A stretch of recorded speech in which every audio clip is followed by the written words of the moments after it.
Ketua sidang dipersilahkan membuka sidang. Bismillahirrahmanirrahim. Assalamualaikum warahmatullahi wabarakatuh.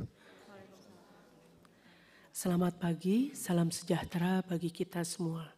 Sidang promosi doktor bagi Agus Syahid SSM Hum dengan ini dibuka. Kami minta pedel menjemput dan mengantar promovendus ke dalam ruang sidang.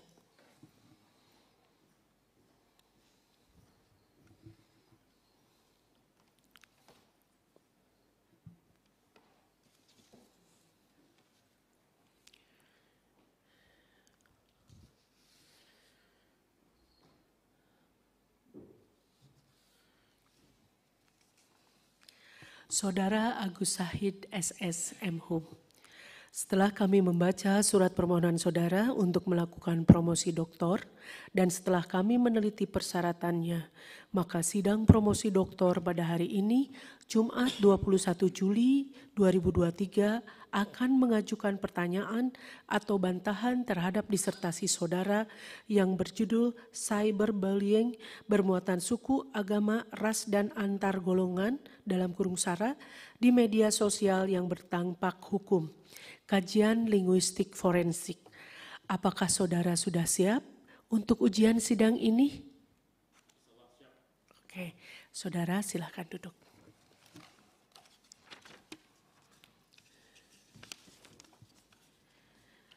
Sebelum saudara melakukan expose, kami persilahkan Ketua Tim Promotor untuk menyampaikan pendapat dan pandangannya terhadap disertasi promovendus.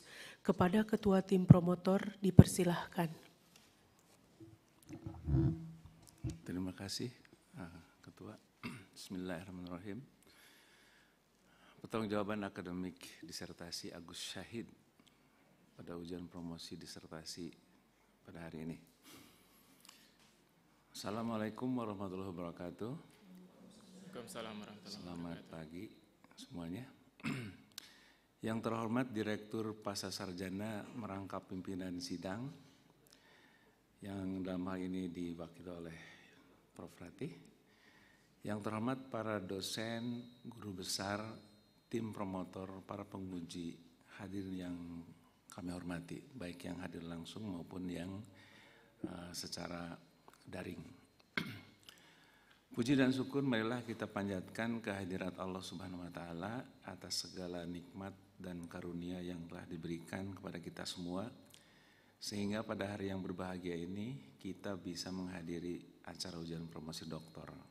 Perkenankanlah saya atas nama tim promotor menyampaikan pertanggungjawaban akademik bagi disertasi promovendus Saudara Agus Syahid yang berjudul Cyberbullying bermuatan suku, agama, ras, dan antar golongan atau SARA di media sosial berdampak hukum. Kajian linguistik forensik. Sidang promosi doktor ini merupakan rangkaian dari keseluruhan persyaratan dalam penulisan karya disertasi yang diselesaikan pada program doktor linguistik di Universitas Pendidikan Indonesia. Sesuai persyaratan yang telah dipenuhinya, maka tim promotor memutuskan untuk mengajukan promovendus ke hadapan sidang promosi doktor yang terhormat ini. Pimpinan sidang dan hadirin yang kami hormati, sebelumnya perkenankan kami membacakan beberapa hal mengenai latar belakang promovendus, urgensi penulisan disertasi, dan mutu disertasi. Promovendus Saudara Agus Syahid dilahirkan di Mataram pada tanggal 3 Agustus 1983. Anak kedua dari 3 bersaudara dari pasangan Bapak Muhammad Amin dan Ibu Rosdiana. Promovendus beralamat di perumahan Wisma Permata Blok A12 Mataram, Nusa Tenggara Barat. Menikah dengan Rita Haryanti dan memiliki 2 putra bernama Muhammad Al-Fatih Rafasyah dan Sultan Ahmad Madani. Menempuh pendidikan dasarnya di SDN 3 Karang Jangkong di Kota Mataram. Lulus tahun 1995, SMPN 1 Mataram. Lulus 1998 dan SMUN 3 Mataram. lulus tahun 2001. Selanjutnya menempuh pendidikan tinggi di Universitas Pajajaran, Strata 1 jurusan Sastra Jerman, dengan gelar sarjana lulus pada 2007. Setelah itu menempuh jenjang Strata 2 di tempat yang sama, Prodi Linguistik tahun 2011.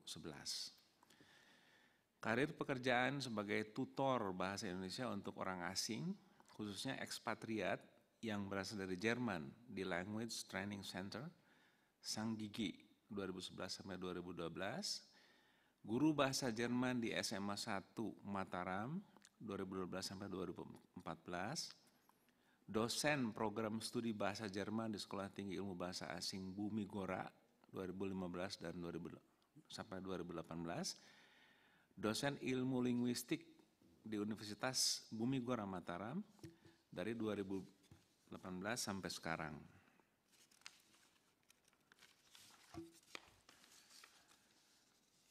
Urgensi penulisan disertasi. Selama mengikuti pendidikan pada program studi linguistik di jenjang doktoral pasca sarjana di Universitas Pendidikan Indonesia, Saudara Promovendus telah memiliki perhatian dan keminatan yang kuat untuk melakukan pengamatan terhadap fenomena cyberbullying bermuatan sara di media sosial ditinjau dari sudut pandang linguistik. Seiring kemajuan teknologi informasi yang dapat memberikan dampak negatif dan positif terhadap bentuk komunikasi sosial manusia, cyberbullying di jejaring media sosial merupakan salah satu dampak negatif dari kemajuan tersebut. Selama ini, penelitian-penelitian mengenai cyberbullying di media sosial hanya difokuskan pada target individu saja. Pada kenyataannya, di Indonesia cyberbullying tidak hanya dapat ditujukan pada individu, melainkan dapat juga ditujukan pada kelompok atau antar golongan, sebuah daerah atau wilayah, bahasa daerah, serta agama tertentu. Berangkat dari hal tersebut, penelitian ini berfokus pada analisis cyberbullying bermuatan sara yang ditujukan pada kelompok masyarakat di media sosial. Cyberbullying yang dikaitkan dengan isu sara sangat layak untuk diangkat dalam sebuah penelitian sebab isu tersebut secara historis merupakan isu yang sangat sensitif dan bisa menuntut ongkos sosial yang sangat tinggi apabila terjadi.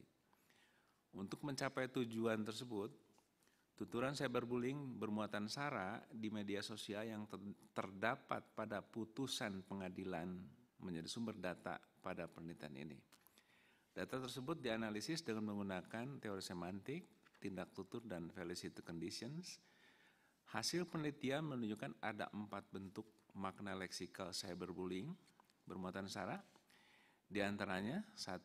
Penyebutan nama hewan pada seseorang atau kelompok orang, pemberian label negatif, penyebutan alat kelamin atau kotoran, dan 4. Menyatakan perbuatan asusila. Tindak tutur yang dilakukan oleh para pelaku cyberbullying bermuatan sara ada 4, yaitu tindak tutur ekspresif, berbentuk penghinaan, asertif, tuduhan dan kebohongan, direktif, hasutan, dan komisif, ancaman. Keempat tindak tutur yang ditemukan dalam penelitian ini memenuhi unsur velocity conditions, yang berarti bahwa para pelaku dalam penelitian ini benar-benar telah melakukan tindakan cyberbullying bermuatan sara. Oleh sebab itu, hasil penelitian, ya Pak Andika silakan. Ya.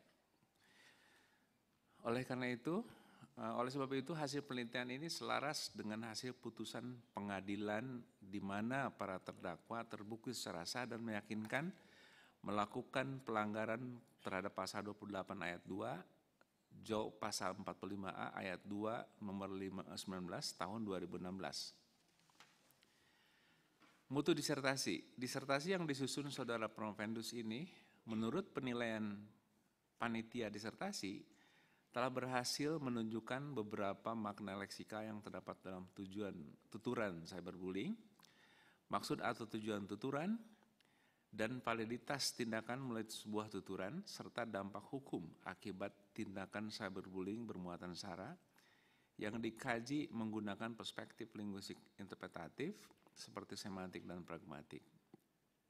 Studi linguistik mengenai cyberbullying sudah ada beberapa yang membahas, namun studi linguistik mengenai cyberbullying terkait isu SARA sangat jarang ditemukan.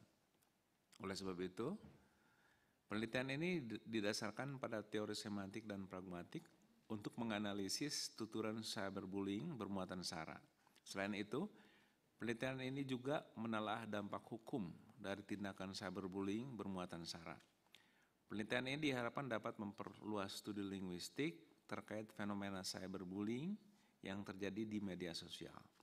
Penutup, Bapak Direktur Sekolah Pasca Sarjana atau yang mewakilinya, Universitas Indonesia, anggota sidang ujian akhir disertasi yang terhormat, serta hadirin sekalian, berdasarkan hasil hal-hal penting yang telah kami kemukakan, tim promotor berpendapat bahwa disertasi ini layak untuk diajukan pada sidang ujian promosi doktor ini sebagai pemenuhan dan penyempurnaan tahap-tahap sebelumnya yang telah diselesaikan oleh Profendus dengan baik.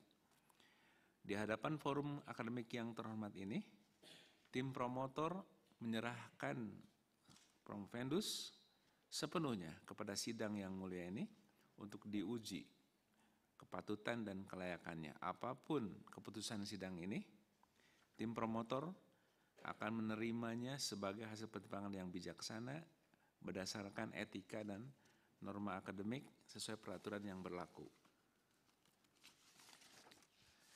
Akhirnya kami tim promotor menyampaikan ucapan terima kasih atas kehormatan dan kepercayaan yang diberikan kepada kami untuk membimbing Profendus Saudara Agus Syahid, ya.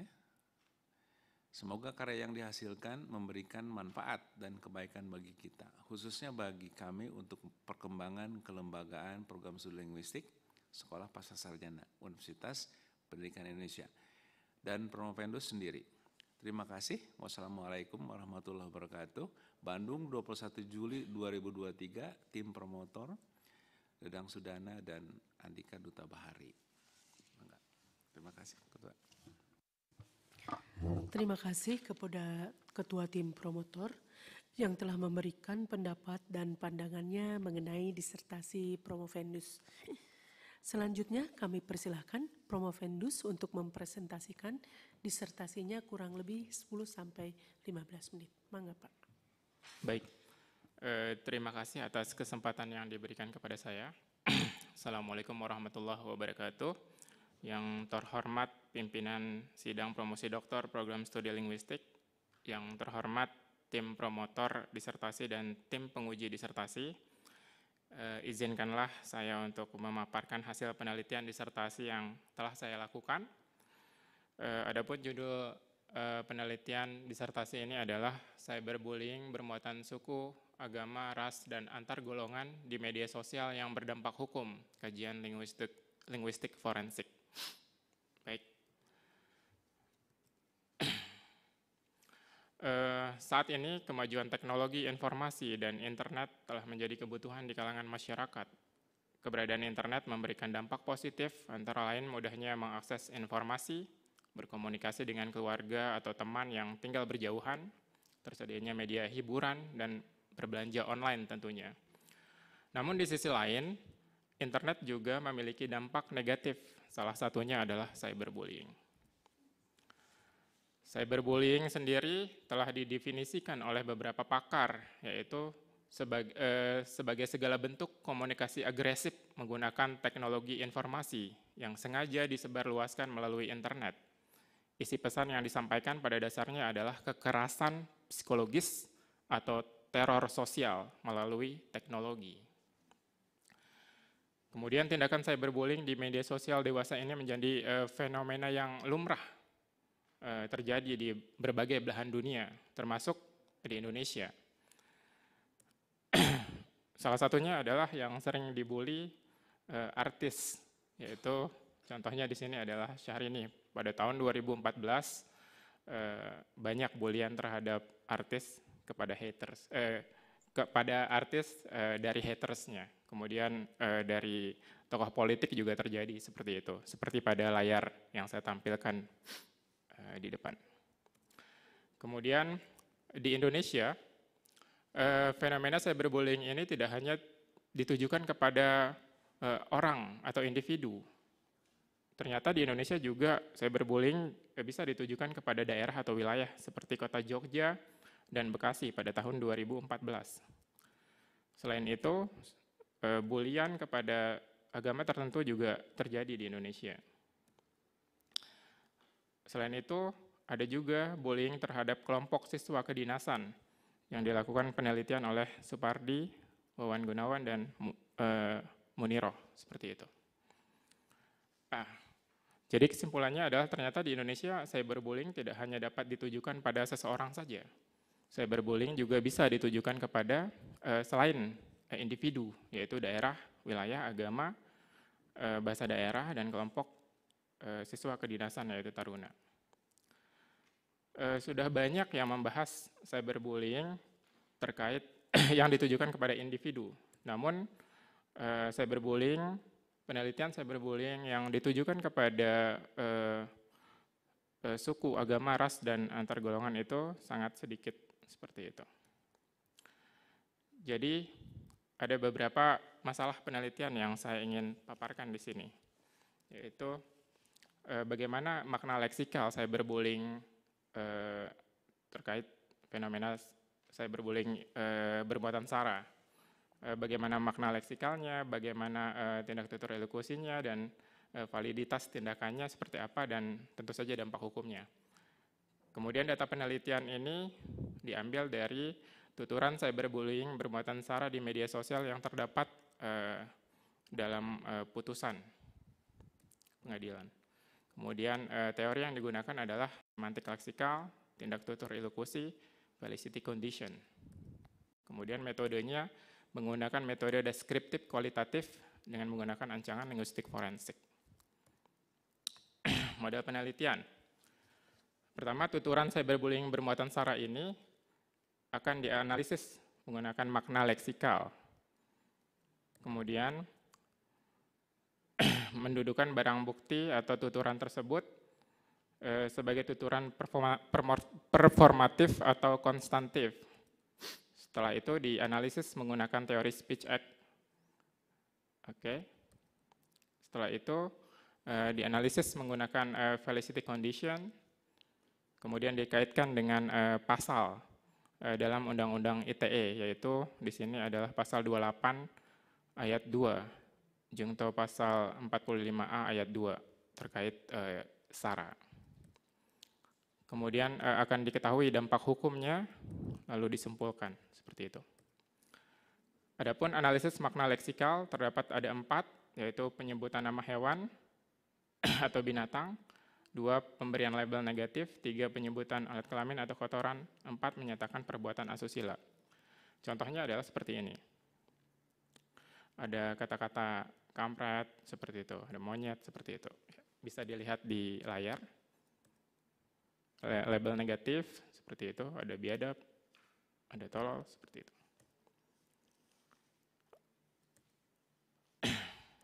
Kemudian menganalisis maksud atau tujuan tuturan. Di sini terdapat beberapa maksud atau tujuan tuturan dalam cyberbullying bermuatan sara. Ada penghinaan, tuduhan, ancaman, hasutan, kebohongan, seperti itu. Tindak tutur ekspresif penghinaan ini dilakukan atau disertai biasanya oleh umpatan atau makian. Kemudian penggunaan umpatan dan makian disebabkan penutur ingin mengekspresikan rasa kesal, marah, tidak suka, atau tidak puas terhadap sesuatu peristiwa yang dialami. Kemudian tindak tutur asertif atau tuduhan dan kebohongan itu dilakukan dengan cara memfitnah, seperti itu, atau menyebarkan berita palsu atau hoax. Tindak tutur direktif hasutan dilakukan dengan cara mengajak, membujuk, memerintah orang lain untuk melakukan perbuatan yang merugikan. Kemudian tindak tutur komisif dilakukan dengan menanamkan rasa takut atau kekerasan agar mitra tutur merasa tidak aman. Kemudian setelah itu dicari felicity condition-nya.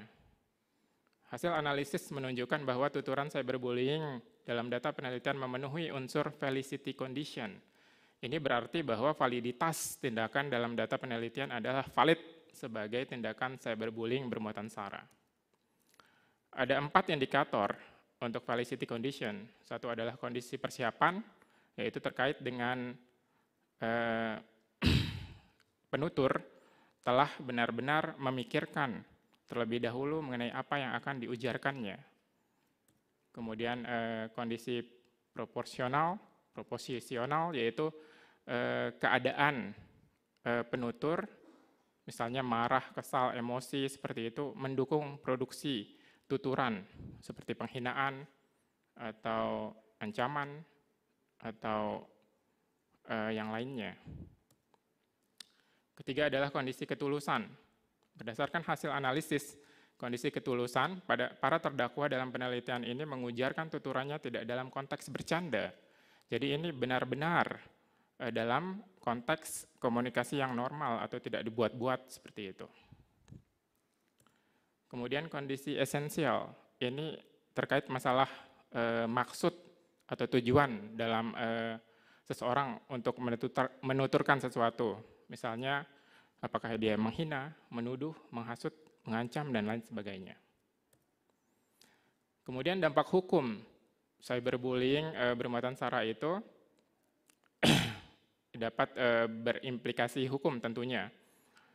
Berdasarkan data, keseluruhan terdakwa terbukti melakukan tindakan cyberbullying bermuatan sara dengan cara melakukan tindak tutur ekspresif, penghinaan, asertif, tuduhan dan kebohongan, direktif, hasutan, serta komisif, ancaman. Oke, ini adalah beberapa dampak hukum tuturan cyberbullying bermuatan sara. Misalnya, terdakwa Val salah satunya terbukti bersalah melakukan tindakan cyberbullying bermuatan sara yang ditujukan kepada suku Batak melalui media sosial Facebook dengan cara melakukan tindak tutur ekspresif penghinaan. Dia didakwa oleh hakim atau dijatuhkan hukuman yaitu selama 1 tahun dan 6 bulan dan denda sebesar 20 juta rupiah subsidiar 1 bulan kurungan. Yang lainnya bisa dilihat di layar. Simpulannya adalah cyberbullying bermuatan sara merupakan tindakan penghinaan, kekerasan psikis, intimidasi, dan teror sosial yang dilakukan seseorang terhadap kelompok masyarakat berdasarkan suku, agama, ras, dan antar golongan melalui perangkat teknologi dan informasi di media sosial. Analisis atas aspek makna leksikal, tindak tutur, dan felicity condition dalam penelitian ini menerangkan bahwa para terdakwa benar-benar telah melakukan tindakan cyberbullying bermuatan sara. Oleh sebab itu, hasil penelitian ini sesuai dengan hasil putusan pengadilan di mana para terdakwa terbukti secara sah dan meyakinkan melakukan pelanggaran terhadap pasal 28 ayat 2, jungto pasal 45A ayat 2, Undang-Undang ITE nomor 19 tahun 2016. Adapun rekomendasi dari penelitian ini adalah yaitu penerapan teori tindak tutur dan cara kerja atau analisis data dalam penelitian ini diharapkan dapat membantu dan mempermudah ahli bahasa dalam mengungkap makna tersirat atau intended meaning dari sebuah ujaran yang dipermasalahkan. Kedua adalah penggunaan teori felicity condition dalam penelitian ini dengan 4 indikatornya dapat diterapkan pada berbagai macam tuturan. Dengan hal tersebut akan dapat mengungkap validitas sebuah tuturan, apakah tuturan tersebut benar-benar valid sebagai sebuah tindakan yang menghina, mengancam, mengujarkan kebencian, menuduh atau tidak. Dan terakhir adalah melalui kajian forensik kajian linguistik forensik dalam penelitian ini diharapkan para penegak hukum di Indonesia, terutama jaksa dan hakim pengadilan mendapatkan pandangan keilmuan terkait permasalahan bahasa yang menjadi objek hukum. Hal tersebut tentu saja akan berdampak pada pengambilan putusan yang lebih objektif guna tercapainya putusan yang seadil-adilnya dan berterima secara keilmuan. Oke, demikianlah paparan hasil penelitian disertasi yang saya sampaikan. Atas perhatiannya saya ucapkan terima kasih. Terima kasih Promovendus. Mungkin share screen-nya bisa ditutup ya. Oke. Akan saya sapa dulu Profesor Dr. Adi Wijaya MSI. Selamat pagi Prof. Terima kasih telah berkenan hadir di tengah kesibukannya sebagai Rektor Telkom University. Pak Eri, terima kasih Prof. Eri. Meskipun kurang sehat, Prof. Eri masih bisa berkenan untuk menjadi penguji. Terima kasih. Selanjutnya, kami beritahukan waktu untuk tanya jawab dari setiap penguji itu disediakan kurang lebih 10 menit. Untuk kesempatan pertama, saya persilahkan Profesor Dr. Adi Wijaya, MSI, untuk mengajukan pertanyaan dan bantahannya. Mangga, Prof. Terima kasih. Bismillahirrahmanirrahim. Maaf, Prof, Assalamualaikum suaranya belum warahmatullahi ada, wabarakatuh. Prof. Masih di Sekali lagi terima Maaf, kasih Prof.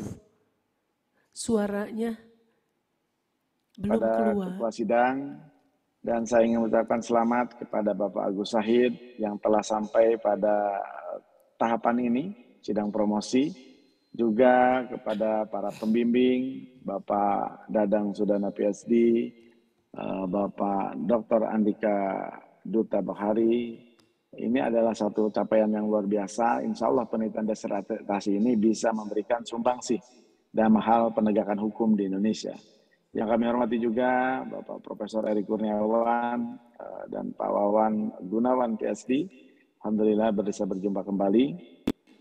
Terkait dengan pertanyaan dalam sidang terbuka ini, saya ingin menanyakan terkait dengan validitas dan reliabilitas dari penelitian ini. Kita tahu bahwa validitas dalam penelitian itu adalah menyatakan derajat ketepatan alat ukur penelitian, dan kemudian reliabilitas itu adalah sejauh mana pengukuran ini bisa konsisten.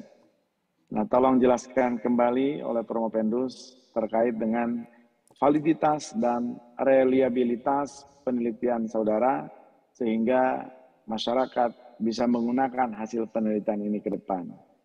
Kemudian pertanyaan kedua adalah, kita tahu bahwa penelitian disertasi doktor ini salah satu outcome-nya itu adalah menghasilkan dokter yang memang nantinya bisa melakukan penelitian mandiri.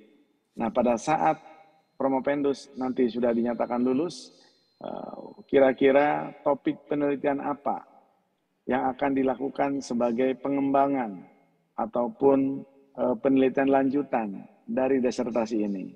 Saya sangat yakin Promopendus bisa menjelaskan itu disertai dengan argumen kenapa penelitian itu dianggap penting dan insya Allah bermanfaat bagi masyarakat. Terima kasih Pak Ketua Sidang, cukup sekian.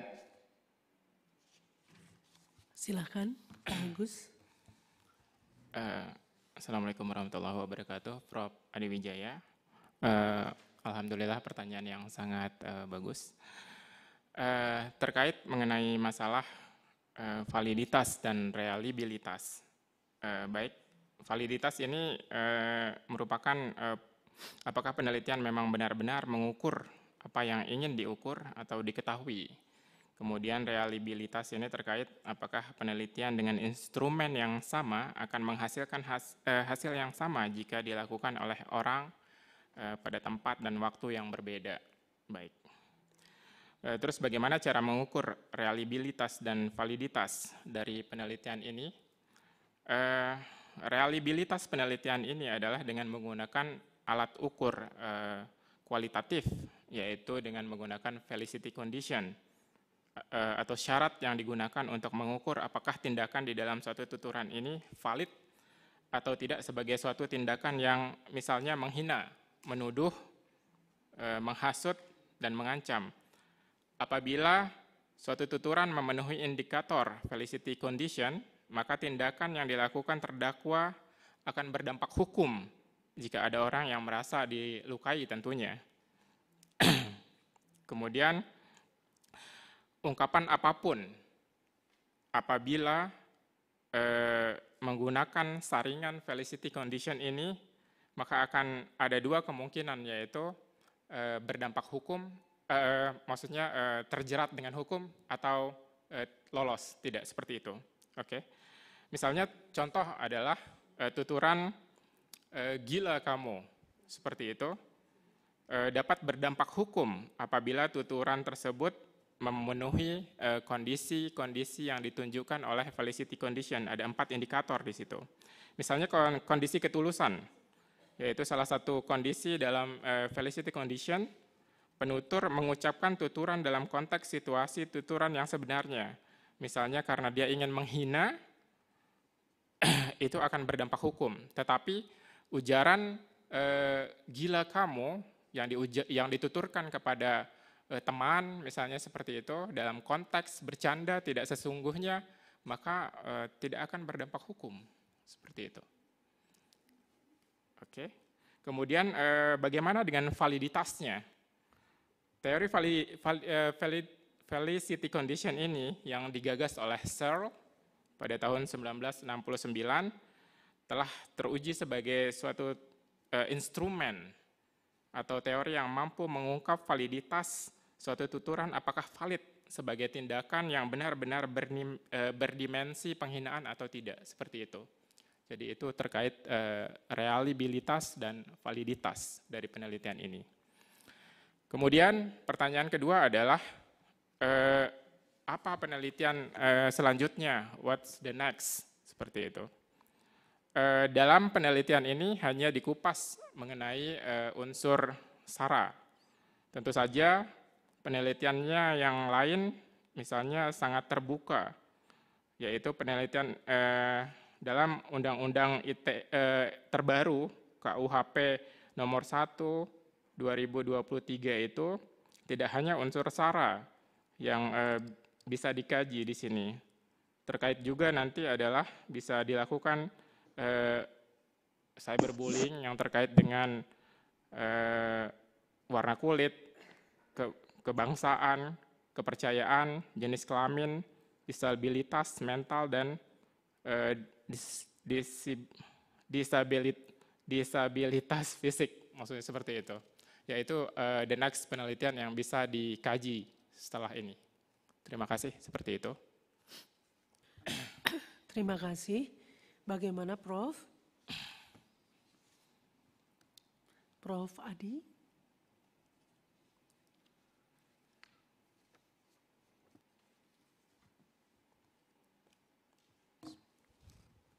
Oke, tampaknya beliau sangat puas dengan jawaban Promovendus. Terima kasih Prof. Adi. Untuk selanjutnya kami persilahkan Pak Wawan Gunawan, MED, PhD, untuk mengajukan pertanyaan dan bantahannya. Mangga, Prof.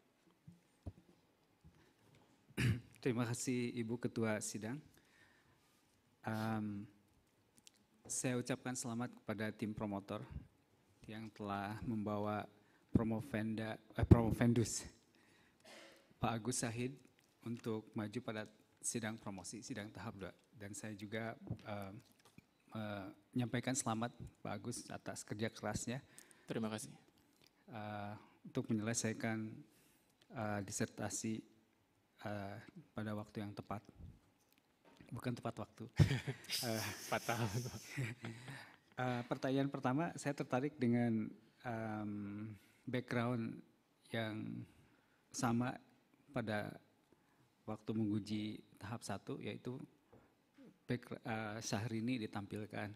Nah, jadi apa yang menjadi alasan menampilkan kasus itu?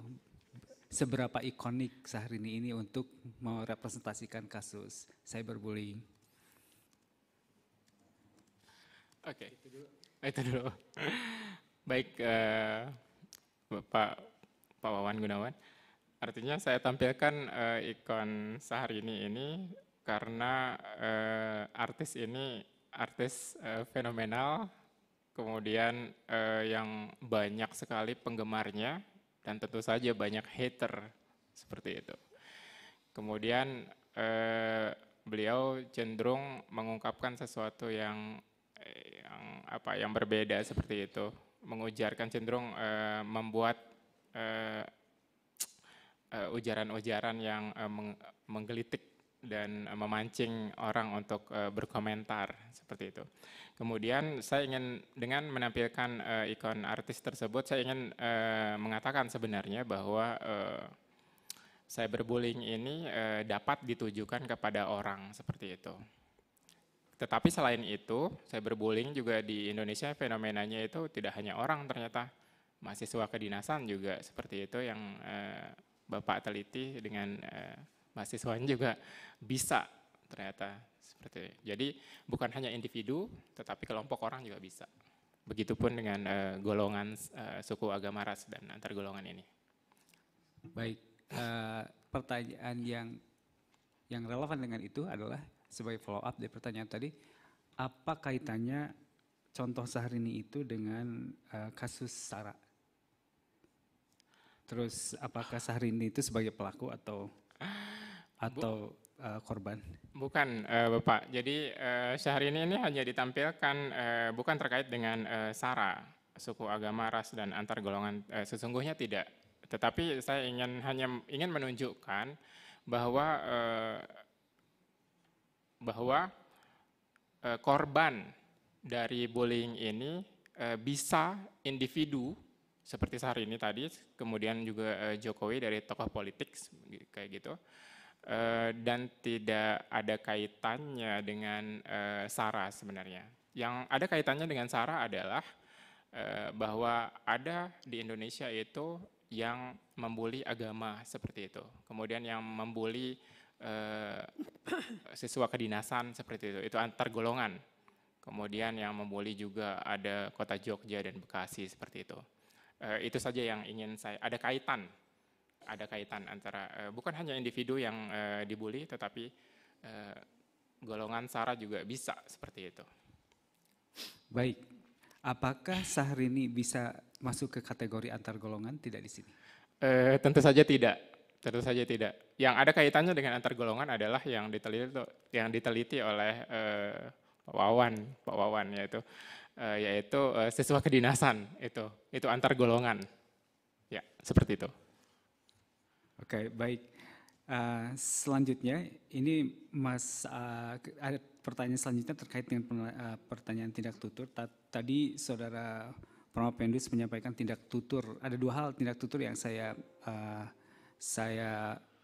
ingin tahu penjelasannya seperti apa antara tindak tutur menghina dengan tindak tutur ekspresif. Tadi Saudara Pramod Pendus menyatakan ada tindak tutur menghina satu sisi dan tindak tutur ekspresif di sisi lain. Seperti apa keterkaitannya? Baik, mengenai tindak tutur, yaitu tindak tutur ekspresif. Salah satu dari tindak tutur adalah ekspresif, yang lainnya adalah direktif, kemudian ada komisif seperti itu. Untuk tindak tutur ekspresif ini ada yang berbentuk hinaan seperti itu. Jadi karena dia kesal, marah, dan lain sebagainya, misalnya ada kasus kehilangan 2 galon di depan rumahnya, kemudian tetangganya adalah Muslim, kemudian dia curiga, dia kesal, emosi, marah karena kehilangan itu, jadi dia mengekspresifkan rasa kesal, marah, emosinya itu dengan melakukan suatu tindak tutur. Apa itu tindak tutur yang dilakukan? Tindak tutur yang dilakukan adalah tindak tutur menghina atau penghinaan.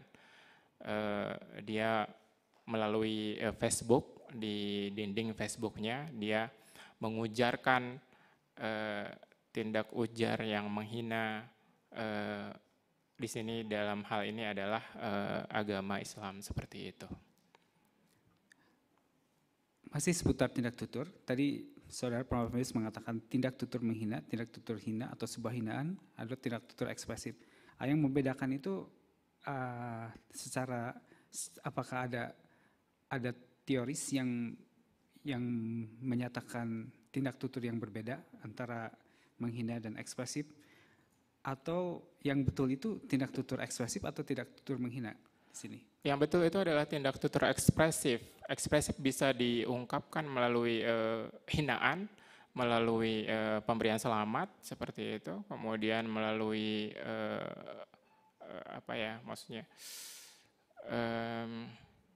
melalui pokoknya yang terkait dari ekspresi seseorang, misalnya kesal, marah, bahagia, gembira seperti itu tindak tutur ekspresif. Tapi bentuknya bisa berbeda-beda. Bentuk menghina seperti itu salah satunya. Baik, dengan mengkaji tindak tutur ini, yang menjadi alat utama untuk membedah praktis sosial cyberbullying. Kalau kita lihat tadi peta penelitian ini melihat tindak tutur. Terus apakah yang dikaji berdasarkan data cyberbullying, adakah tindak tutur yang baru yang tidak dikategorikan oleh para ahli dalam konteks virtual? Karena para ahli sebelumnya belum melihat tindak tutur secara virtual, masih konvensional atau offline. Baik, jadi Searle membagi menjadi beberapa, yaitu 5 tindak tutur dalam speech act teorinya, tetapi dalam penelitian ini tidak ditemukan adanya tindak tutur declaration seperti itu, deklarasi. Saya berpikir bahwa tindak tutur deklarasi ini harus dituturkan oleh seseorang yang punya otoritas. Misalnya Presiden RI akan mendeklarasikan perang terhadap suatu negara seperti itu ada otoritasnya, ada powernya. Tetapi ketika di sosial media saya kira atau dalam data penelitian itu tidak ditemukan tindak tutur deklarasi seperti itu. Yang lainnya ada 4 ada seperti itu. Baik, ini hal yang bagus dari apa yang telah dilakukan oleh Saudara Prof. Pendus, yaitu melihat perkembangan teori menurut saya. Jadi seperti apa atau bagaimana hasil penelitian Anda itu bisa memberikan informasi kepada teoris, kepada para teori tindak tutur atau pragmatik. Baik, terima kasih atas tanggapannya. Masih pertanyaan. Oke. Jadi bagaimana hasil penelitian Anda itu memberikan highlights atau shed lights on theories gitu yang sedang berkembang sekarang. Karena kebaruan di sini menurut saya adalah konteks yang virtual dan cyber.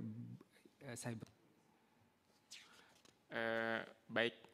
Jadi sebenarnya kebaruan dalam penelitian ini berdasarkan teorinya adalah dalam kajian fenomena cyberbullying terkait isu linguistik itu ada beberapa orang yang meneliti dengan menggunakan pisau bedah analisis, yaitu salah satunya adalah tindak tutur seperti itu. Sudah ada sebenarnya. Kemudian Pak Wawan juga menganalisis cyberbullying menggunakan teori appraisal system.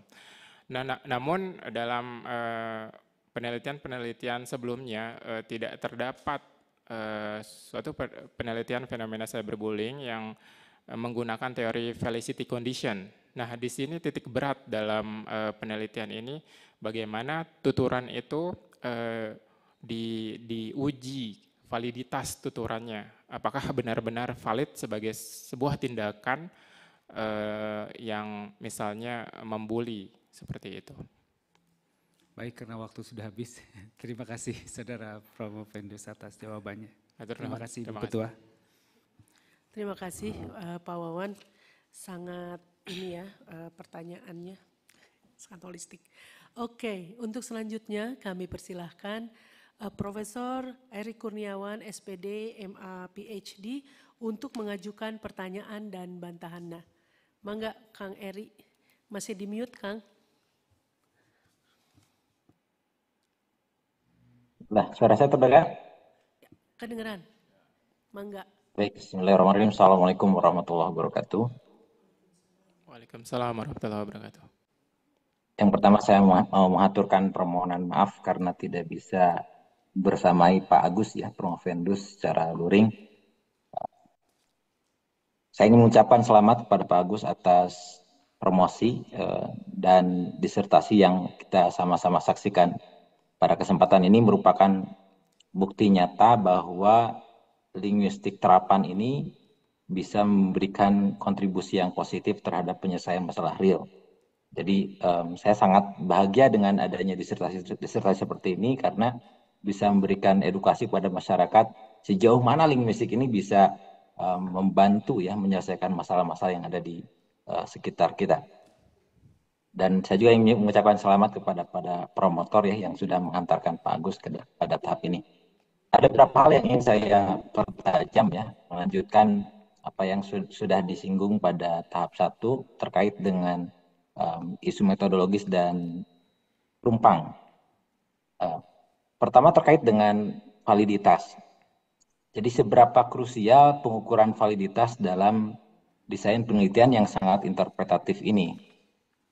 Apakah memang itu diwajibkan gitu?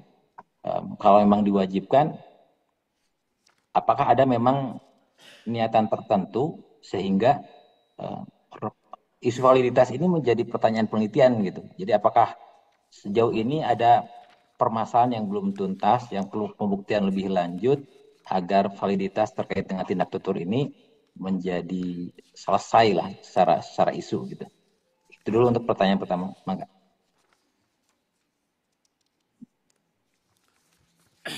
Baik, terima kasih Prof. Eri atas pertanyaannya terkait validitas penelitian ini.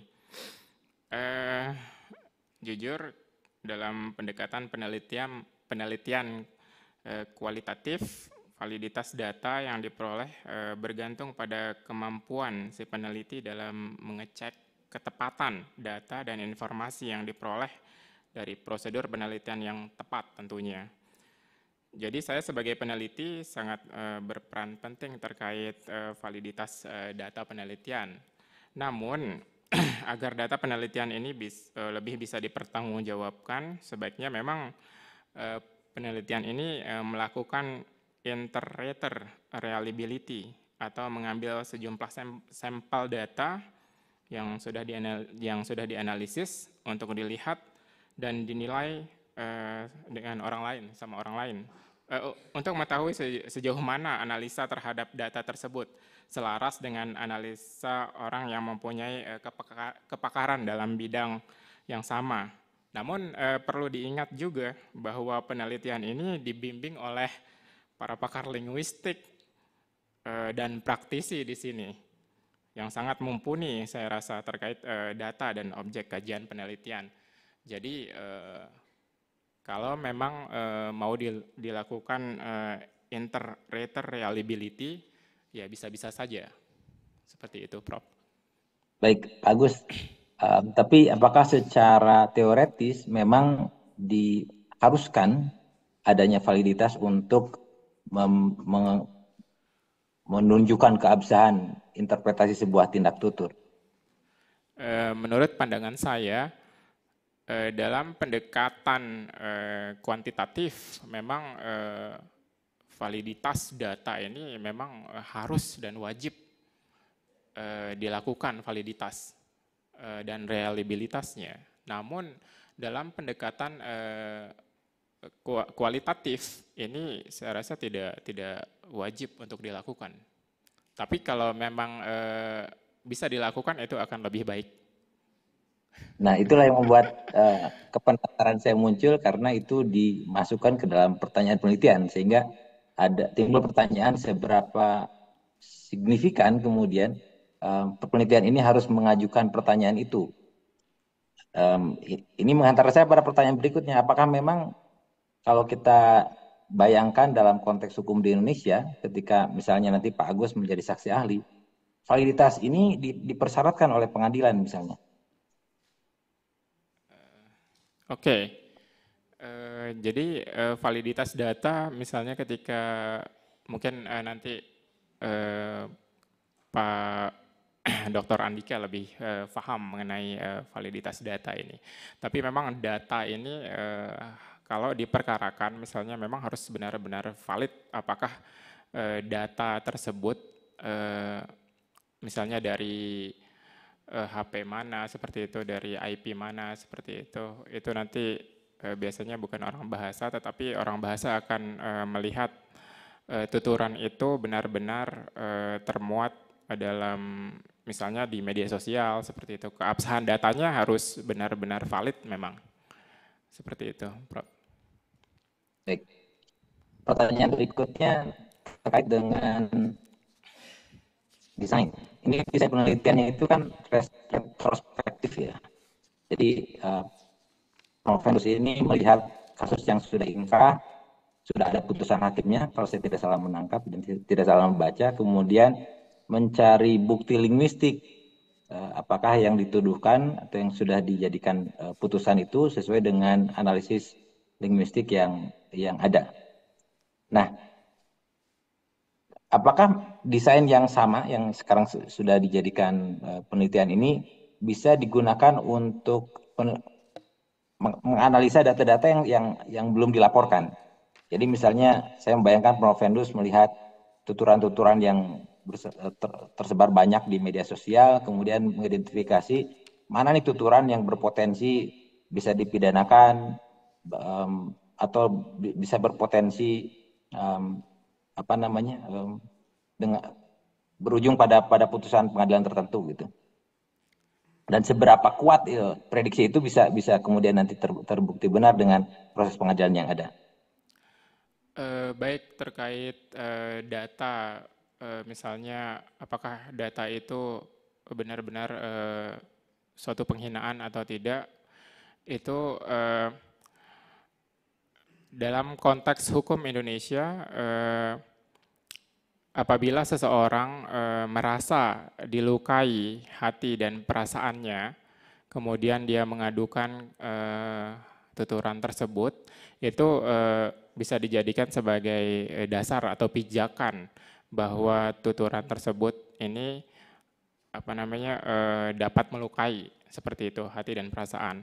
Nah, indikator tersebut harus dinilai oleh orang bahasa yang betul-betul paham.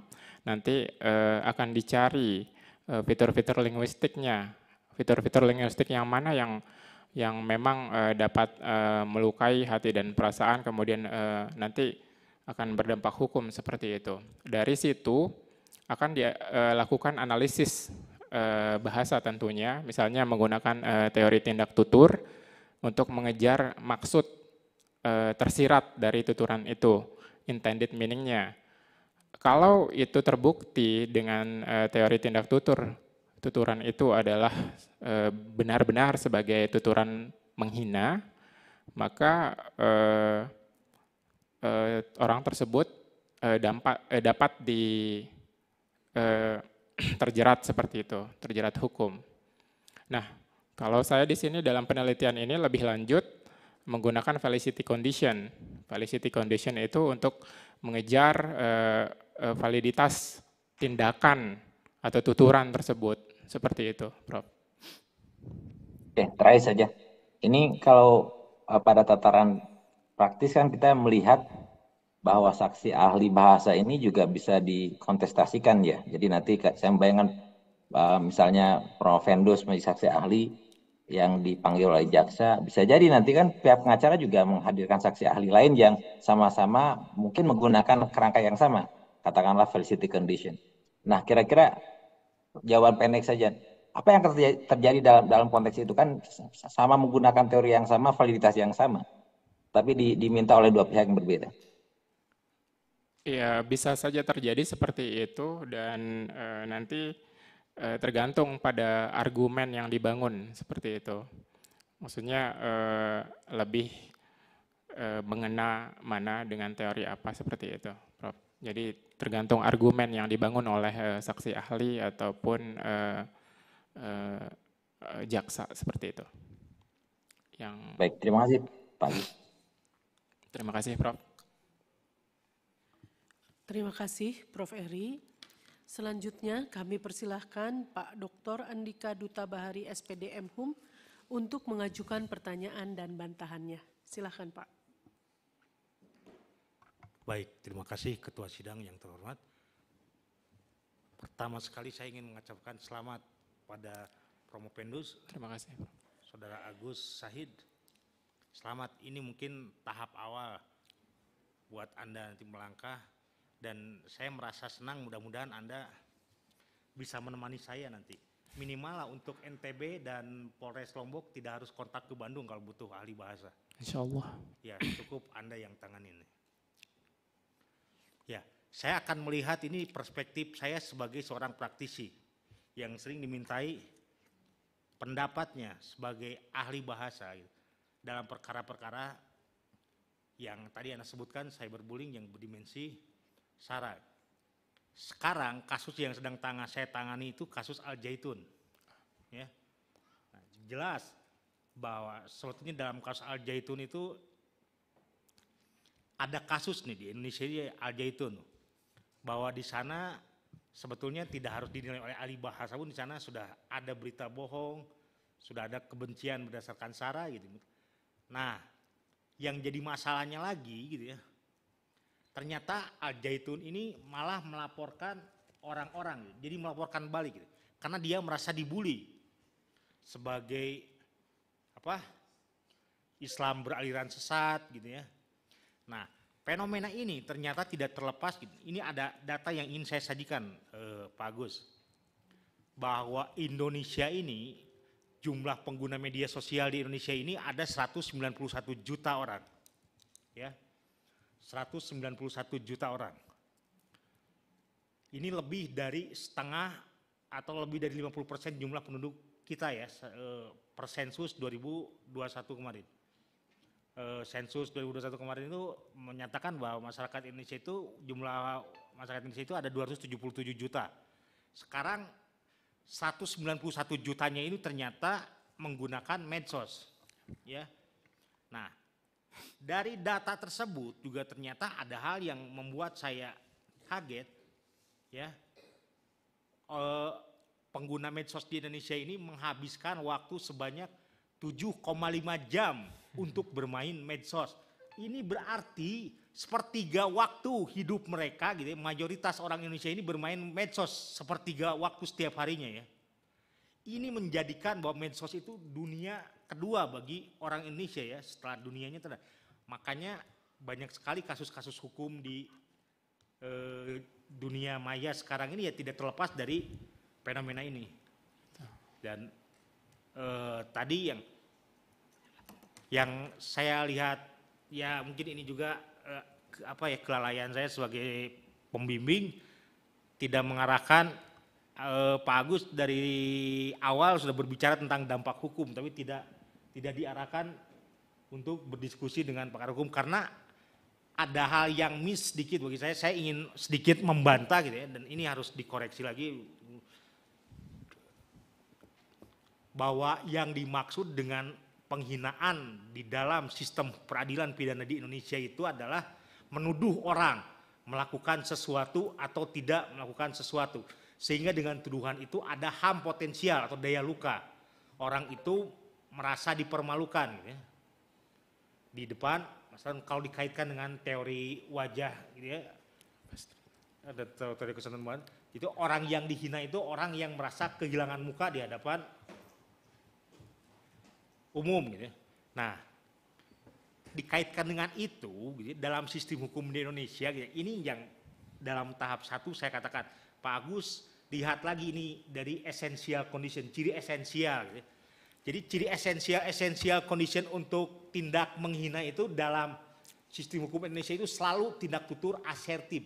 Karena tindak tutur ekspresif itu seperti tadi memaki ya, ada kata-kata bagus, identifikasi kata-kata menggunakan kotoran atau alat kelamin itu. Yeah. Dalam sistem hukum Indonesia itu hanya dikatakan sebagai penghinaan ringan yang diatur dalam pasal 315, dan itu tidak bisa dibawa ke sok aja yang mengatakan Jokowi anjing ya di Facebook atau di media sosial lain, itu tidak pernah bisa dipidana ya, dengan ketentuan yang diatur dalam Undang-Undang ITE, karena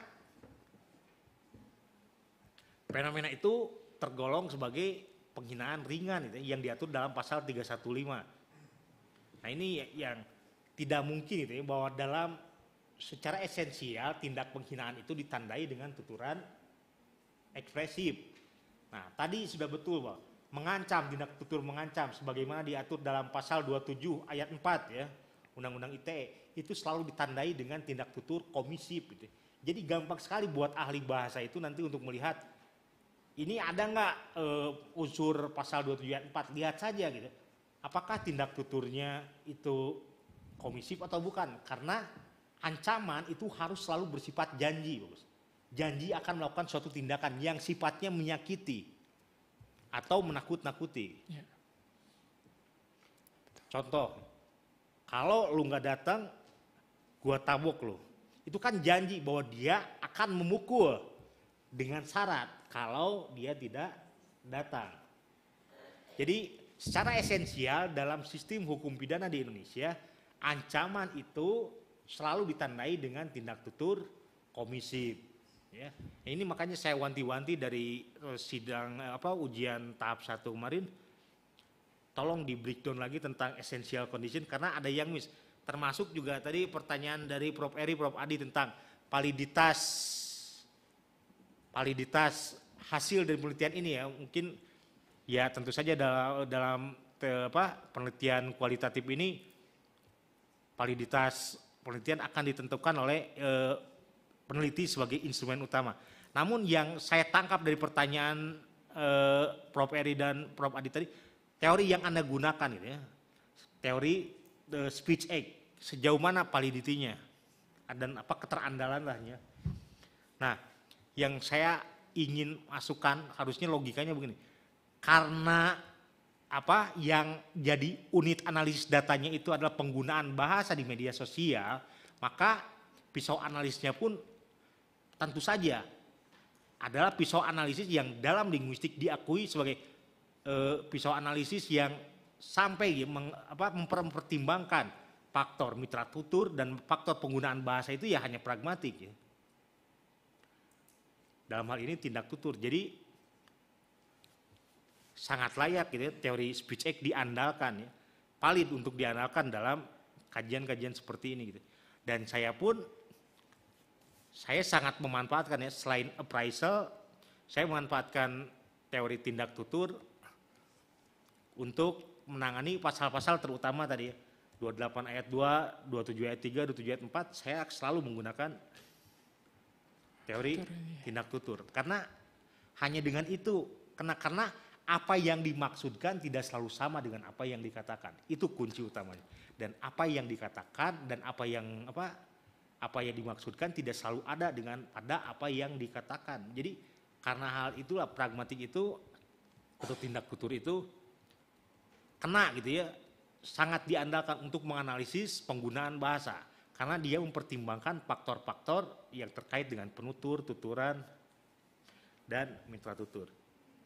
Terkait dampak hukumnya nanti perlu dielaborasi lagi ya, terkait tadi berkali-kali ya, ini mumpung belum dipublikasikan lebih luas lagi. Terkait dengan felicity condition, di essential conditionnya saya yakin Pak Agus sudah mengerti sekarang. Bahwa secara esensial tindakan menghina itu selalu ditandai oleh tindak jenis tuturan apa. Sekarang dikaitkan dengan sistem hukum kita bahwa menghina itu adalah menuduh, maka tidak mungkin menuduh disampaikan dengan tuturan ekspresif. Ya, selalu asertif. Oke. Baik, terima kasih Dr. Andika Duta Bahari. Terima kasih atas pencerahannya. Yang sangat memberikan wawasan baru bagi saya. Ya. Oke. Ya, mudah-mudahan bisa menemani saya lah.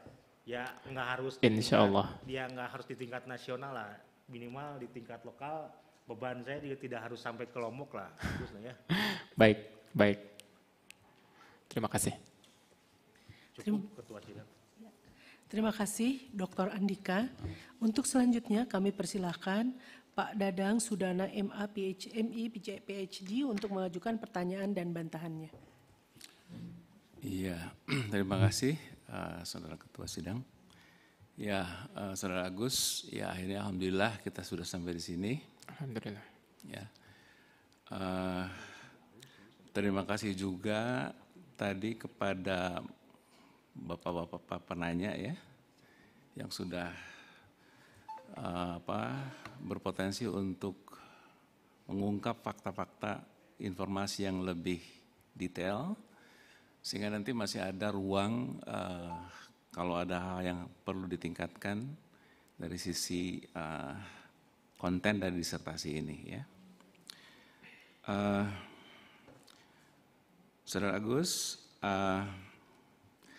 memulai upaya untuk mengungkap makna cyberbully itu dari kata ya, mencoba menggali makna kata kan begitu ya. Betul.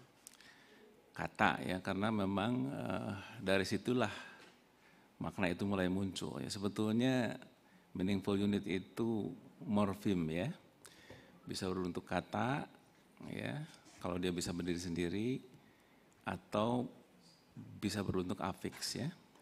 Artinya dia tidak bisa berdiri sendiri. Jadi morfem itu ada yang free morfem, ada yang bound morfem, dan disitulah meaning. Namun perlu diingat bahwa kita tidak berkomunikasi hanya lewat kata-kata itu ya. Tetapi bagaimana kata-kata itu disusun ya menjadi sebuah proposisi kan begitu. Sehingga nanti jangan sampai hilang arah ya, bermain-main dengan makna kata saja. Karena kata itu sebetulnya adalah ujung-ujungnya untuk membentuk meaningful units ya, complete thought begitu ya. Dan pikiran yang utuh itu ada dalam sentence kan begitu ya. Walaupun dalam dalam kita berkegiatan berbahasa ya, sentence itu bisa muncul lewat ujaran-ujaran berbentuk kalimat atau frase bahkan kata. Jadi nanti harus dilihat itu ya. Nah, dalam konteks itu ya, bagaimana Saudara Agus bisa menangkap intended meaning, kan sebetulnya nanti ini intended meaningnya ya, yaitu ilokusinya dari sebuah ujaran. Padahal Saudara Agus berangkat dari mencoba mengklasifikasikan kata-kata itu leksikal meaningnya dan sebagainya. Coba saya ingin mendengar bagaimana menyambungkan antara makna kata ya, dalam korpus itu kan nantinya kan muncul dalam linguistic expression ya, yang berisi pikiran yang utuh. Betul. Silakan. Terkait dengan keterkaitan antara makna leksikal yang diungkap dalam penelitian ini dan untuk mengejar intended meaning, yaitu adalah pertama sebenarnya untuk memulai untuk mengungkap intended meaning ini saya startnya atau mulainya dari kata-kata seperti itu. Ini sebenarnya untuk menemukan atau menemukan sebenarnya kata-kata yang seperti apa sih yang bisa berpotensi seperti itu untuk terjerat seseorang dalam hukum. Seperti kalau dia menyebut binatang, kemudian tetapi dibantah juga oleh Dr. Andika Duta Bahari bahwa penyebutan nama hewan kemudian dengan menggunakan ekspresif itu sekarang itu tidak terlalu orang tidak, hanya penghinaan ringan kata beliau. Namun memang inti dari penelitian ini adalah untuk mengejar intended meaning, maksud dari tuturan. Itu saya menggunakan teori speech act theory, yaitu untuk mengejar ilokusinya. Jadi yang dibahas adalah sebenarnya adalah proposisi atau complete thought-nya seperti itu. Atau itu yang digali sehingga tuturan itu nanti ditemukan apakah tuturan itu menghina, mengancam atau berbohong seperti itu. Jadi yang diteliti adalah proposisinya seperti itu. Ya, hati-hati dengan proposisi ya, karena proposisi yang sama ya itu bisa punya efek yang berbeda. Okay. Ya, cuman ini saja warning saja ya. Misalnya dalam konteks tertentu ya, proposisi yang sama misalnya udara ini ruangan ini pengap. Okay. Itu bisa intended meaning-nya bisa macam-macam. Betul. Ya. Jadi yang harus ditangkap adalah makna kontekstualnya ya. Jadi kita harus bedakan proposisi adalah makna linguistik ya. dari range of words dengan proposisi ketika menjadi ilokusi ya. Jadi ada proposisi, ada ilokusi ya. Baik. Kadang-kadang proposisi dan ilokusi itu sama. Itu yang disebut direct ilokusi ya. Seperti itu. Ya. Jadi jelas ya bahwa berangkat dari kosakata lexical meaning itu hanya mengidentifikasi potensi saja kan. Betul. Karena kata goblok itu bisa juga menunjukkan keakraban.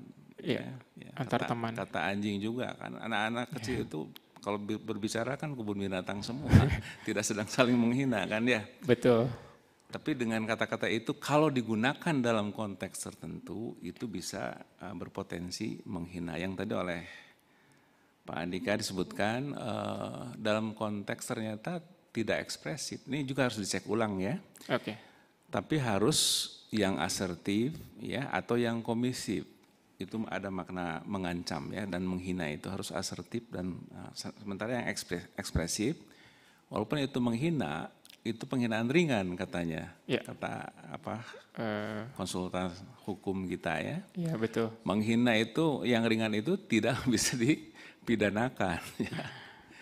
Padahal tadi ada temuan, harus dilihat lagi, ada temuan ada yang penghinaan yang ekspresif dan diklaim itu mendukung putusan yang menjatuhkan pasal. Ya. Ini kan harus dikaji ulang. Kalau itu memang tidak bisa dijadikan dasar untuk menjatuhkan hukuman, karena itu hanya penghinaan ringan saja, karena dibungkus oleh tindak luhur ekspresif, maka itu harus dihilangkan. Atau data seperti itu. Tuturan seperti itu semenjak SKB itu keluar, mungkin menjadi sesuatu yang tidak terlalu dipertimbangkan tuturan-tuturan ekspresif. Ya makanya itu kan jadi temuan tadi disebutkan sehingga lahirlah pasal-pasal itu dan klaim disertasi ini kan bahwa data hasil analisis itu mendukung putusan yang dijatuhkan. Iya. Padahal tadi ada data analisis yang ekspresif. Berarti kan kita tinjau lagi nanti ya apakah yang Saudara Andika katakan itu valid juga secara hukum bahwa penghinaan ringan tidak bisa dijadikan dasar untuk membawa ke ranah hukum. Jadi harus hari itu, harus tuduhan, ya harus janji ancaman, ya komisif kan ke masa yang akan datang. Jadi nanti kita lihat lagi supaya nanti kalau disertasi itu sudah kita lepas, kita melepasnya dengan sudah berusaha secermat mungkin ya. Baik. Oke. Apalagi ya, ya tadi isu validitas mengemuka ya, validitas ya. Jadi validitas itu tidak selalu kuantitatif, itu namanya empirical validity ya. Ketika kita membandingkan ya hasil uji, misalnya tes ya, biasanya dengan angka-angka tes ya. Iya betul. Instrumen kita yang belum tentu valid ya. Dengan hasil tes instrumen yang sudah dianggap valid, maka kita korelasikan. Yeah. Itulah empirical validity. Ya. Tapi validitas itu bukan hanya empirical validity, ya. Ada face validity, ada content validity. Yeah. Nah, Saudara Agus dalam hal ini sebaiknya mendalami makna content validity. Yaitu apa? Mengukur apa yang mau diukur. Yeah. Ya. Dan inilah menggunakan teori validity condition yang sifatnya interpretatif itu. Ya. Yeah. Jadi kalau ujaran-ujaran yang tadi itu, ya dari preparatory conditionnya dan seterusnya, itu memang kita yakin, ya intended meaningnya itu sesuai dengan apa penghinaan ketika dia mengatakan linguistic expression A. Betul-betul setelah dikaji konteksnya, ya ini essential condition yang terpenuhi, dia tuh menghina, preparatory condition terpenuhi menghina. Betul. Kita bisa mengatakan ini valid. Baik. Ya, walaupun di sini adalah qualitative validity, kemampuan peneliti untuk apa? Menginterpretasi apa intended meaning dari ketika dia mengatakan misalnya awas ya. Ku aing dicabok, itu kan komisif. Iya. Iya, ancaman. Tapi dalam konteks tertentu kan itu bisa bergurau. Iya. Iya. Nah, you harus bisa mengatakan ketika dia mengatakan awas ya kok yang dicabok itu dalam kondisi mengancam betul-betul. Ada indikator-indikatornya bahwa dia itu sedang mengancam, bukan sedang bergurau. Saya dengan Adut suka bergurau, awas ya dicabok. Karena sayang, ya. Bukan karena sedang betul-betul mengancam Andika ya, karena dia sudah saya anggap anak sendiri, kadang-kadang saya kasar sama dia, itu cabok sih ya. Ya, baik. Nah itu, jadi itu. Ya, jadi itu valid secara konten karena apa? Karena konteksnya, ya, bahwa ketika dia mengancam, dia itu mengancam, bukan sedang bergurau. Ya, jadi itu nanti ya. Jadi tolong dicek lagi apa temuan-temuan yang sifatnya itu mengancam tadi ya, apalagi menghina ya, itu betul-betul didukung oleh apa? Konteks. Sesuai dengan validity condition. Jadi you dengan confidence bisa mengatakan valid ini. Ya. Walaupun itu diukur ku angka. Mohon. Ya, tidak semuanya bisa diukur oleh angka ya, tapi kan kita bisa menginfer dengan kecerdasan kita. Ya. Kalau perlu ya minta pendapat teman yang kira-kira punya daya inference yang bagus juga gitu. Itu kira-kira mengancamnya benar tuh? Kan begitu ya? Iya. Oke, nanti kita bereskan lagi itu sehingga nanti pada saat dilepas disertasi ini sudah ya kita serahkan ke publik nanti dan kita siap menerima risikonya karena ada nama saya, nama Dr. Andika di sana. Jadi bisik saya bawa ya. Ada nama Pak Wawan sebagai Kaprodi, ada nama Prof. Rati sebagai jadi kemana-mana kan, lembaga ke bawah-bawah. Masa nunggu jadi disertasi? Ya, jadi kita jaga bersama. Baik. Barangkali itu kebanyakannya mah bukan nanya ya. Matahan. Dan dia mah kan bimbingan saya. Bisa ditanya lagi. Bangga. Oke, terima kasih Pak Ketua Promotor.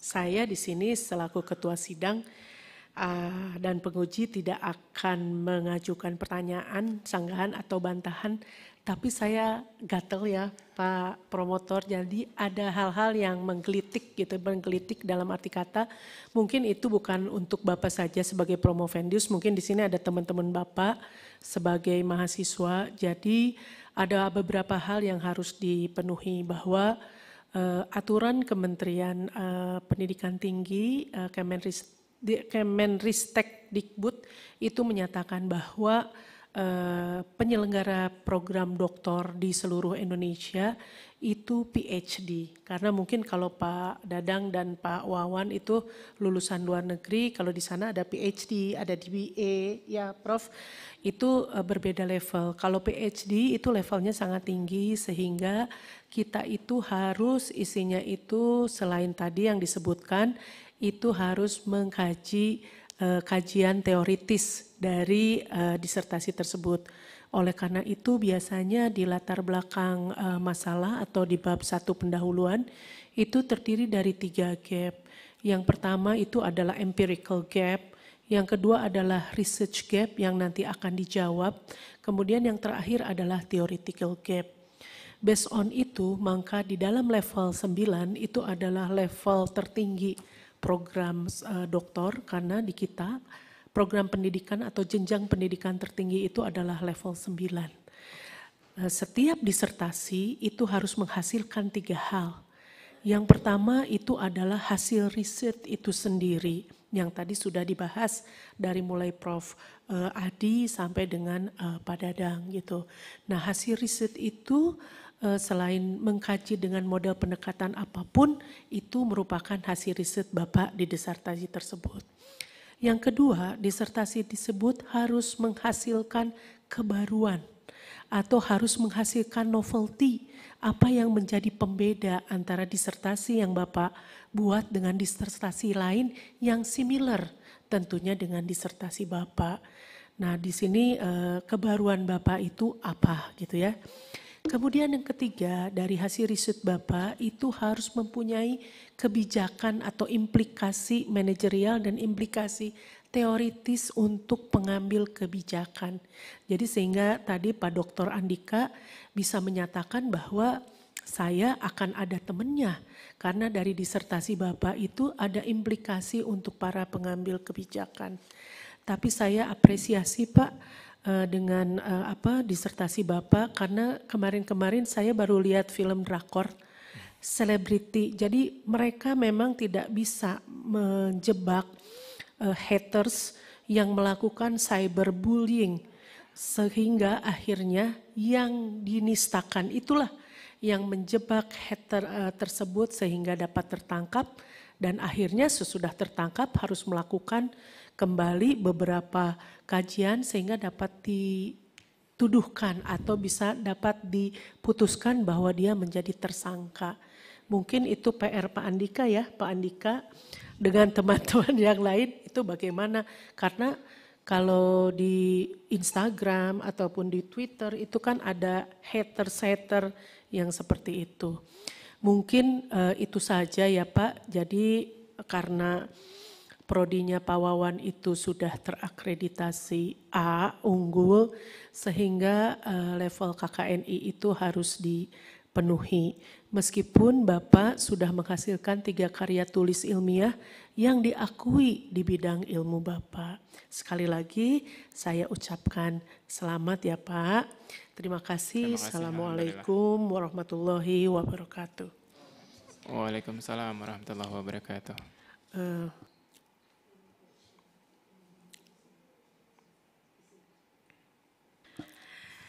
Dengan selesainya pertanyaan serta bantahan dari seluruh penguji, maka sidang promosi doktor ditunda sementara.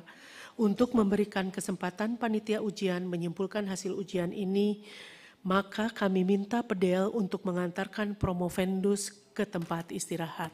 Terima kasih.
Sidang promosi kita buka kembali, kami minta pedel untuk mengantarkan promovendus ke tempat semula.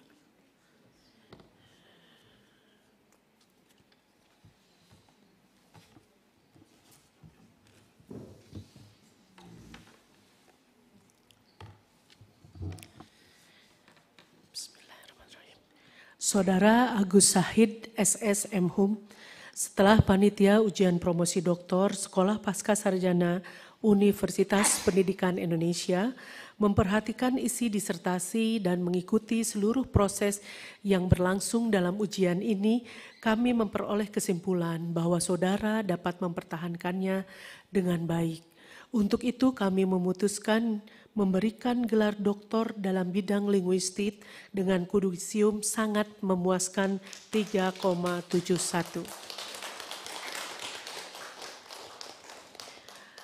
Dr. Agus Sahid SS MHum yang terpelajar. Saya sekarang melakukan tugas yang amat menyenangkan, yaitu mengucapkan selamat kepada saudara sehubungan dengan diraihnya gelar doktor. Atas nama panitia ujian promosi Doktor Sekolah Pasca Sarjana Universitas Pendidikan Indonesia, dengan ini saya serahkan bukti kelulusan yang menjadi hak saudara. Dan terimalah ucapan dari kami, para penguji, dimohon untuk berdiri.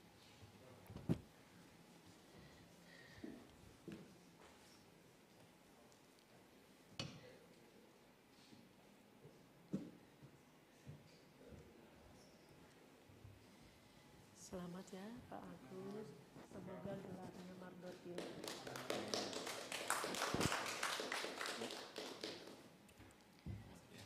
Dr. Agus Sahid.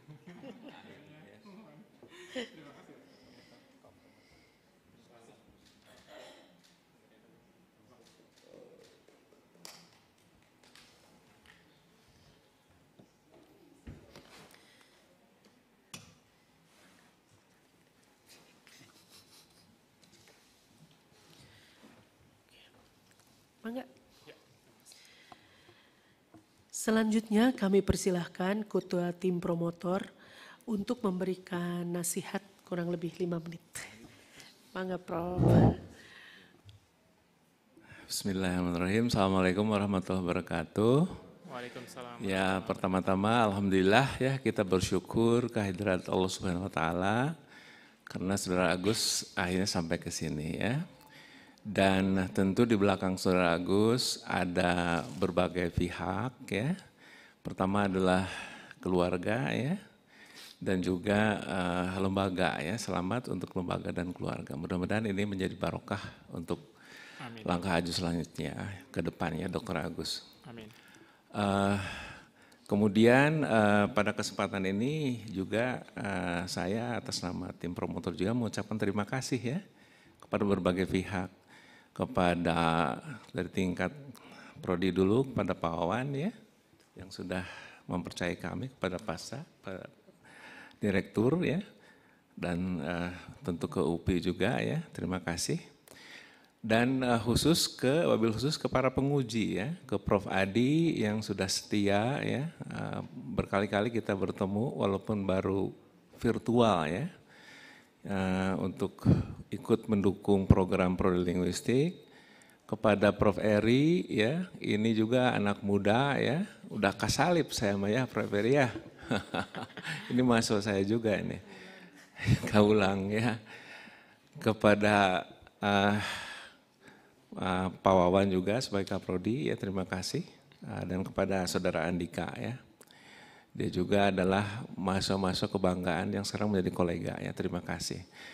Terakhir tentu kepada Saudara Dr. Agus Sahidin, ya ini adalah langkah awal ya. Tentu Prodi khususnya ya, mungkin saya khususnya Prodi umumnya dan UPI menitip pesan agar tadi Dr. Andika juga sudah mengatakan ya, tolong wilayah timur ya, dijaga ya. Baik. Supaya fenomena ini kan medsos ini seperti pisau bermata dua ya. Jadi kita menjadi insan-insan yang tidak saling merugikan ya.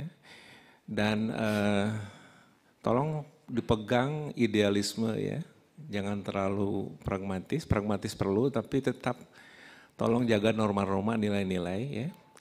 Dan juga dengan dokter di tangan ya, itu ibaratnya sudah ada kunci Inggrisnya ya, bisa membuka berbagai potensi yang lain. Tolong itu dimanfaatkan. Ini adalah amanah ya yang harus dijaga supaya menjadi barokah nanti. Kita sebagai muslim, khususnya kita ya, muslim, mudah-mudahan Allah ridho atas pencapaian ini ya.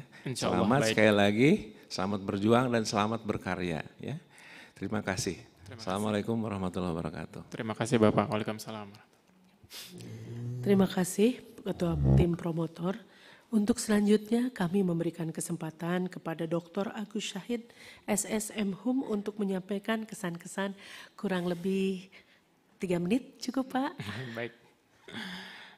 Alhamdulillah segala puji bagi Allah Subhanahu wa taala, berkat rahmat dan karunia-Nya ujian promosi doktor program studi linguistik ini dapat terlaksana. Terima kasih saya ucapkan kepada pimpinan sidang Prof. Ratih, kemudian Bapak Dadang Sudana MA PhD dan Bapak Dr. Andika Duta Bahari M.Hom selaku pembimbing disertasi yang telah memberikan begitu banyak masukan, support kepada saya. Terima kasih saya ucapkan kepada Bapak Profesor Eri Kurniawan, MA PhD, Bapak Wawan Gunawan, Master Education PhD, dan Bapak Profesor Dr. Adi Wijaya, MSI, selaku penguji disertasi yang telah memberikan masukan yang sangat berarti untuk kesempurnaan disertasi ini. Terima kasih kepada kedua orang tuaku tercinta, Ibu Hajah Rosdiana dan Ayahanda almarhum Haji Muhammad Amin. Mereka adalah pahlawan dan madrasah pertamaku. Terima kasih kepada istriku tercinta Rita Haryanti dan anak-anakku sayang Muhammad Al-Fatih Rafasyah dan Sultan Ahmad Madani. Terima kasih kepada teman-teman mahasiswa angkatan 2019 yang hadir maupun yang mengikuti melalui daring. Terima kasih atas kebersamaan kita semua. Akhirul kalam. Wassalamualaikum warahmatullahi wabarakatuh.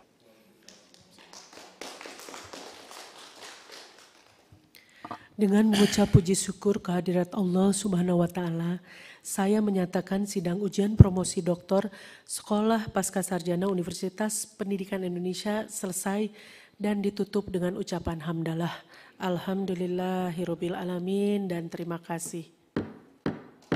Wassalamualaikum warahmatullahi wabarakatuh. Waalaikumsalam warahmatullahi wabarakatuh. Undang Dr. Agus Syahid SSM Hum naik ke podium untuk foto bersama dengan para penguji.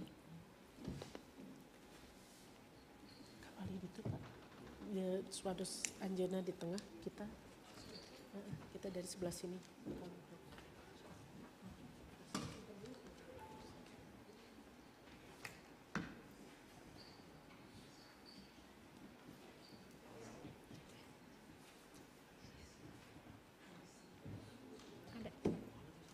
Bu Marlina. Udah siap.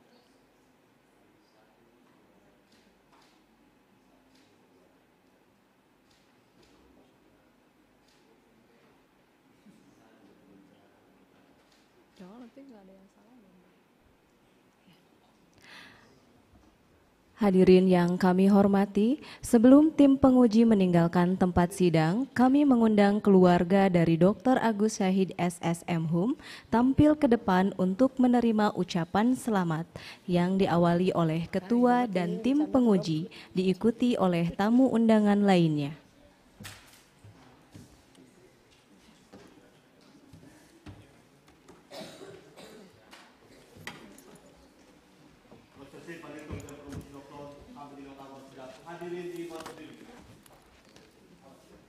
Semuanya udah stop aja.